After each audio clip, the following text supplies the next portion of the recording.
साथ ही big boss के घर में हम देख रहे थे कि बहुत टाइम से सभी कंटेस्टेंट्स जो थे एक अलग अलग ग्रुप्स में दिख रहे थे। कहीं एक जगह एक अलग ग्रुप बनी है तो एक जगह एक अलग ग्रुप बनी है।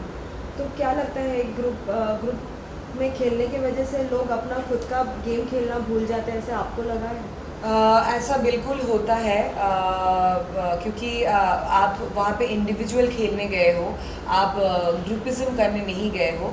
पर जो ग्रुप की बात आप कर रहे हो, I think it is also about कि आप अगर एक साथ एक घर में रहते हो तो आपका कनेक्शन कुछ कुछ लोगों से ज़्यादा बैठता है और कुछ कुछ लोगों से आपका कनेक्शन उतना नहीं बैठता है। तो जिन जिन लोगों से आपका कनेक्शन बैठता है फिर आप उन्हीं के साथ घुलने मिलने लग जाते हो। कहीं ना कहीं जहाँ पे मुझे लगा मेरा गेम भी थोड़ा सा गलत गया था, जब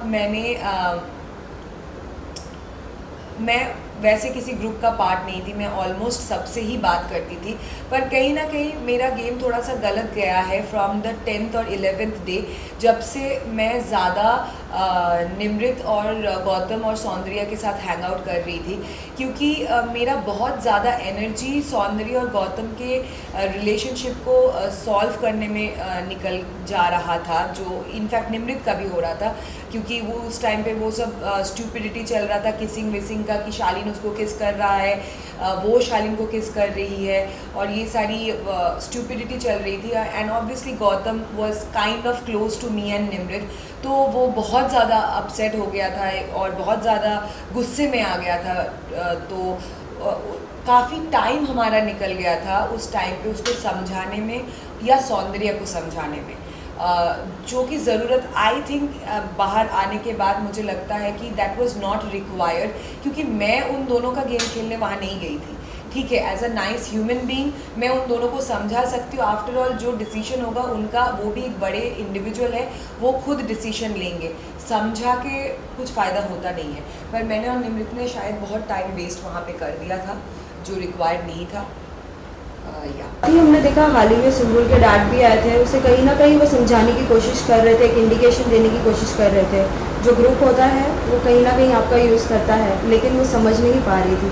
आपको क्या लगता है कि और भी कितने लोग हैं इसमें जो अभी भी एक ग्रुप के चक्कर में फंसे ही जा रहे हैं और खुद का गेम खेल नहीं पा रहे?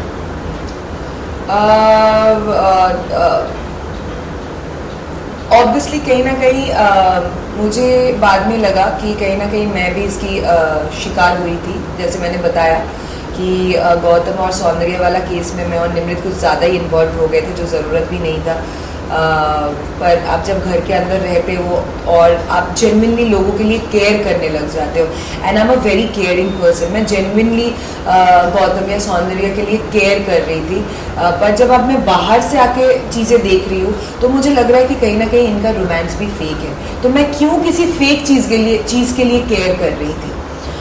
अगला target is for sure Sumbul, क्योंकि सुम्बुल को आके उसके पापा समझा के जाने के बाद भी अंकल ने उस दिन बहुत अच्छी चीज़ें कही है, फिर भी वो नहीं समझ रही है, क्योंकि कहीं ना कहीं वो अपना पोजीशन खो रही है घर के अंदर और वो वीक पड़ रही है, और उसको कहीं ना कहीं किसी का सपोर्ट की कॉन्स्टेंटली ज़रूरत है।